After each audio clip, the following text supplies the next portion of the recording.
How to change Siri's name on iPhone iOS 18.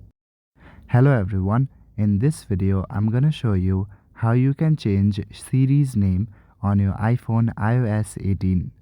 Firstly, open settings on your device. Now go to the general option and click on the option software update. Now check for any software update that may be available to your iOS 18 device. Go back to settings main page and scroll down. Right below the general option, you should see an option called accessibility.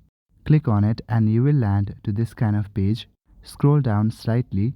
After that, you should see an option called vocal shortcuts.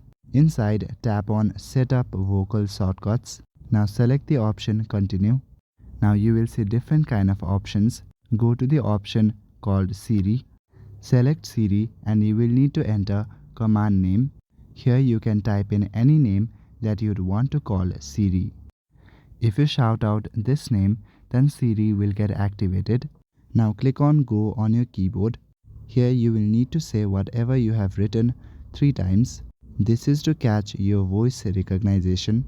After this has been done, then your action will be ready. So that is it for this video. I will see you in the next one. Thank you.